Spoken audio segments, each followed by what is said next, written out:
Hello dear students, कैसे हैं आप सब लोग। रिवीजन गुरु 07 चैनल पर एक बार फिर से आप सबका स्वागत है। तो आज मैं आप लोगों के बीच लेकर के आया हूं एक क्वेश्चन जो कि एक्सरसाइज 5.3 का एपी से लिया गया है और ये 17 नंबर क्वेश्चन है। जो बच्चे बहुत ज़्यादा बड़ा क्वेश्चन देख करके बहुत सारे बच्चे जो है उन्हें प्रॉब्लम हो रही है कि क्वेश्चन ये कैसे सॉल्व होगा, तो इसलिए इस क्वेश्चन को मैं जो है इस वीडियो के माध्यम से डिस्कस कर रहा हूँ। और बहुत ही आसान क्वेश्चन है, दिखने में बस बड़ा लग रहा है लेकिन है बहुत ही आसान, बहुत छोटा सा। तो आइए हम लोग इस क्वेश्चन को एक बार देखते हैं कि कैसे इसे आसानी से सॉल्व किया जा सकता है। तो इस वीडियो के माध्यम से इस क्वेश्चन को मैं पूरे के पूरे जो है कॉन्सेप्ट आपको समझाने का प्रयास करूंगा। तो आइए देखते हैं किस प्रकार यह क्वेश्चन सॉल्व किया जा सकता है।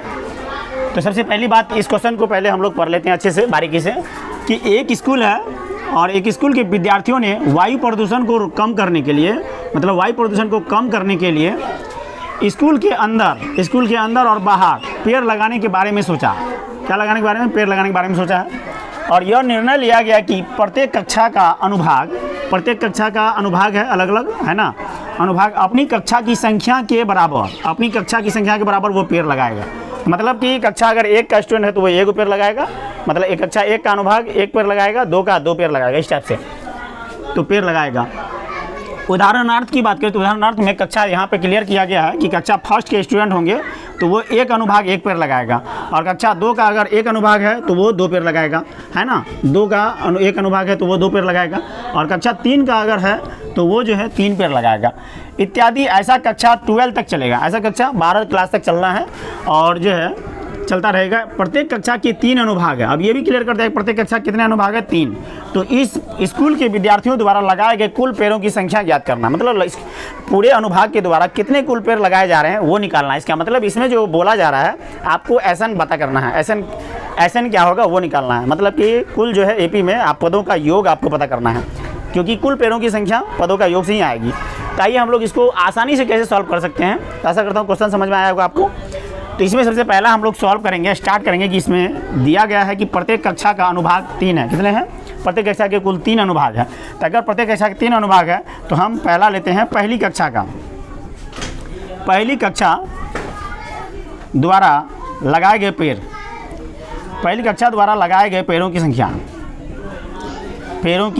संख्या तो कक्षा एक का है तो एक ही पेड़ लगाएंगे, लेकिन अनुभाग तो 3 है तो इसका मतलब ये 3 पेड़ लगाएंगे। तो टोटल कितने हो जाएंगे?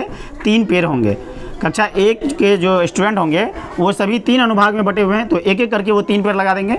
जबकि दूसरी कक्षा के अगर बात करें, दूसरी कक्षा के छात्र होंगे तो दूसरी कक्षा द्वारा लगाए गए पेड़ों की संख्या की बात करेंगे तो ये 2 गुना 3 हो जाएंगे, यानी कुल 6 पेड़ लगाएंगे वो।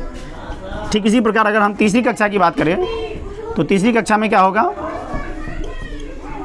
तीसरी कक्षा द्वारा लगाए गए कुल पेड़ों की संख्या की बात करें तो ये आपको 3 गुना 3, यानी कि सब में 3 अनुभाग है इसलिए 3 से मैं मल्टीप्लाई कर रहा हूँ, 3 गुना 3 यानी 9 पेड़ कुल होंगे। तो इस प्रकार जो है ये है, और ऐसा चलता रहेगा डॉट डॉट डॉट करके। आपको इस तरीके से कितने कक्षा तक चलना है? 12वीं कक्षा तक। तो अगर ऐसा बात करें तो यानी 12वीं कक्षा के छात्र 12वीं कक्षा द्वारा लगाए गए कुल पेड़ों की संख्या, कक्षा द्वारा लगाए गए कुल पेड़ की बात करें तो ये जो है आपको 12 गुना 3 आ जाएंगे, क्योंकि 12 में भी 3 अनुभाग होंगे तो यानी कुल 36 पेड़ लगेंगे। तो 12वीं कक्षा द्वारा 36 पेड़ लगाए जाएंगे। ठीक उसी प्रकार पहली कक्षा द्वारा 3 पेड़, दूसरी कक्षा द्वारा 6 पेड़ और तीसरी कक्षा द्वारा 9 पेड़, इस टाइप से ये लगता जाएगा। और 12वीं कक्षा तक है कुल स्कूल में तो 12वीं कक्षा द्वारा 36 पेड़ लगाए जाएंगे। इसका मतलब यह जो 36 पेड़ आपको मिला है यह आपका AN है। आपको ये समझ में आना चाहिए कि ये क्या है? ये अंतिम पद है, क्योंकि 12वीं कक्षा तो लास्ट है और 12वीं कक्षा में जितने पेड़ लग रहे हैं ये अंतिम पद है, यानी AN है। तो हम इस प्रकार लिख सकते हैं कि हमें इस प्रकार